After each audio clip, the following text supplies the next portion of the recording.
今天是萨哈林旅行记的最后一讲。前面我们已经用4讲的篇幅讲了这本书的背景和内容，你可能会觉得这本书有点沉重，然而我却认为它是一间心灵庇护所。为什么要这样说呢？这一讲我们就来看看这本书的价值以及它有什么样影响。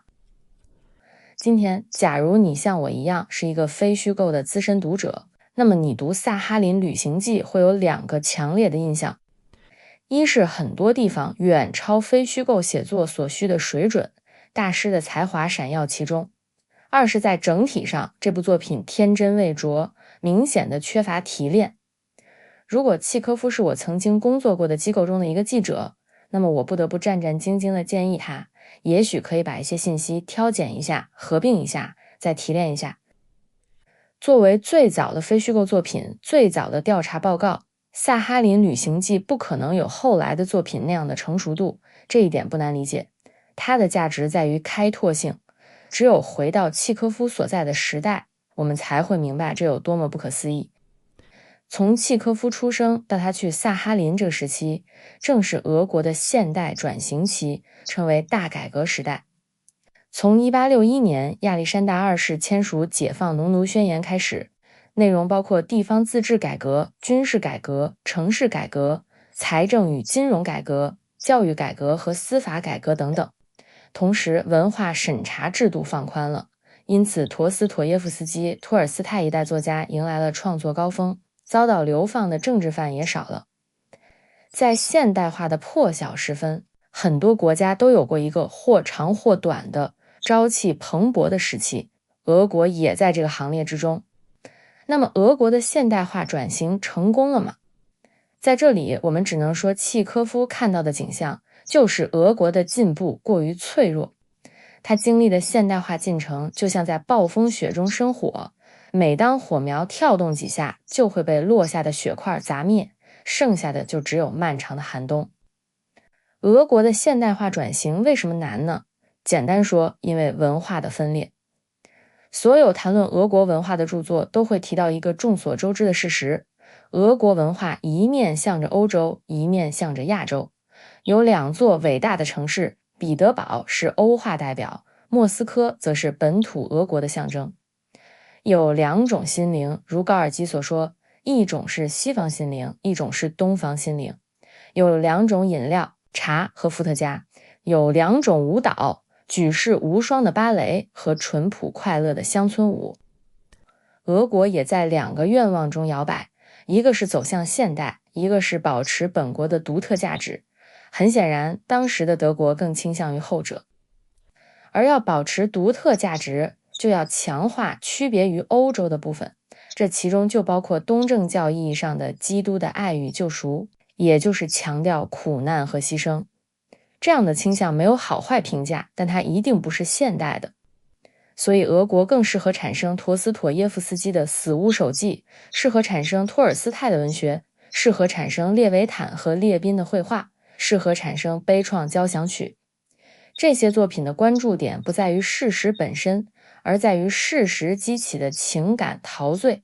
他们是悲悯的、诗意的，东正教的视角是苦难神话。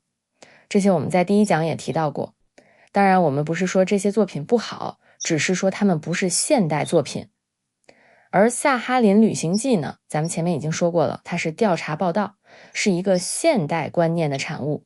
这个现代观念就是相信且只相信事实。当时的俄国没有培养这种现代观念的文化土壤，因此萨哈林旅行记的可贵在于它出现在那个时期的俄国是异乎寻常的。就像乞力马扎罗山之所以著名，是因为它是一座赤道上的雪山。萨哈林旅行记的价值也是如此，它最重要的不是它写了什么，而是它是什么。它不是随笔，不是政论，不是小说，不是戏剧，而是一部非虚构作品，一部调查报道。它除了事实什么都不是。为什么俄国精英们讨论苦难、审美苦难，讨论和审美了那么久，却只有契科夫一个人去了萨哈林呢？正如前面说过的，要做到契科夫做的事儿，需要一种承认事实只是事实的简单的诚实。这样的诚实是一种现代观念，是对神话的祛魅。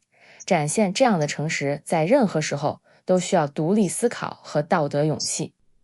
我们可以这样说，除了突破时代局限以外，萨哈林旅行记还是一个特别的人的特别的行动。契科夫特别在哪里呢？虽然接下来的表达有些奇怪，不过只要你读过契科夫，相信你能体会到，那就是他会给你一种恋爱感。这种恋爱感就是契科夫总会与他的读者建立一种不常见的精神连接，这种精神连接类似于一个小团体内部的紧密感。如果你是一个女性读者，很可能能察觉到这种紧密感与恋爱的亲密感是有些相似的。这种小团体的紧密感来自于契科夫是一个天性温柔又冷漠的人。温柔是说他对笔下的人物的同情心是非常清晰的，因此以饱含同情心而著称于世。而他的冷漠一面则化为一种存在主义式的冷静魅力。展开来说，冷静的魅力体现在哪里呢？契科夫对于人与人之间彼此理解的渴求，有着一种诗意的理解。简单说，它意味着这个世界是多么冷酷无情，没有谁会理解我们，这可真是孤独啊！可是我们相信，在这茫茫世间，总有人理解我们。那个人也许是陌生人，在某个瞬间他理解我，也许是几千年前的某个人，也许是今生无缘相见的一个人。那理解也许发生，也许从未发生，但它一定是存在的。我们每个人都是被这样一种相信打动，才坠入爱河，不是吗？这种相信体现在契科夫的字里行间。那契科夫饱含同情心又体现在哪些地方呢？在于他用一种男性的爱意同情着他笔下的女性角色。对于笔下女性角色的态度，托尔斯泰像个慈父，佛楼外像个观察家，很少有别的男作家能像契科夫一样对笔下的女性角色含有温柔爱意。我们通常说伟大的作家都有伟大的同情心，都有伟大的爱，这并不确切。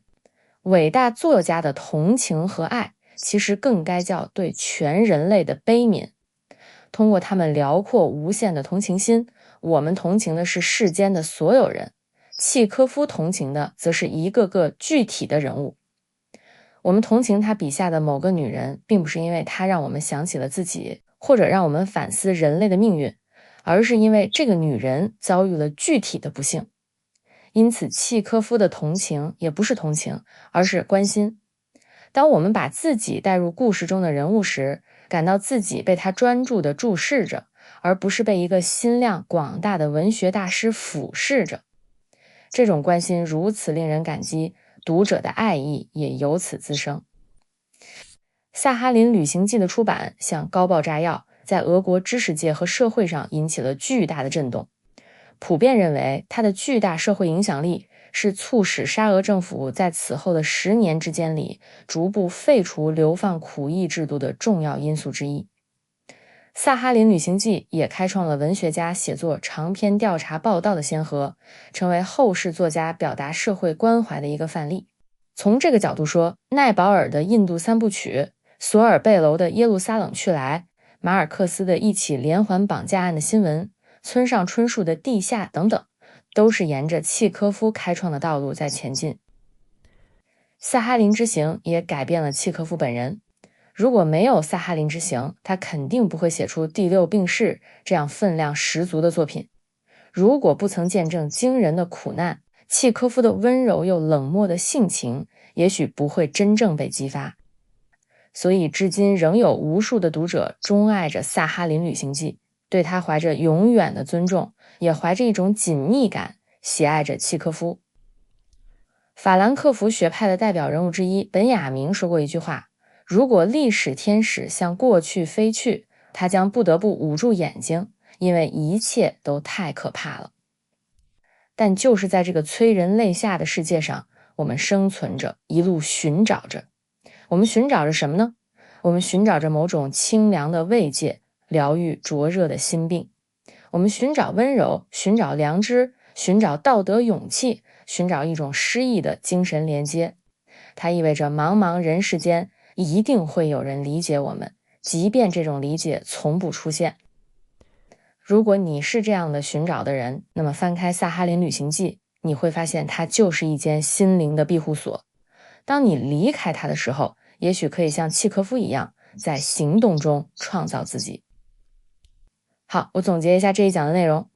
这一讲讲到，写作《萨哈林旅行记》需要一种承认事实只是事实的简单的诚实。在这一点上，契科夫摆脱了他的时代。他是一个现代的作家，也是富有个人魅力的作家，至今被读者们钟爱。契科夫与读者的紧密关系，让读者对《萨哈林旅行记》的认同变得特别，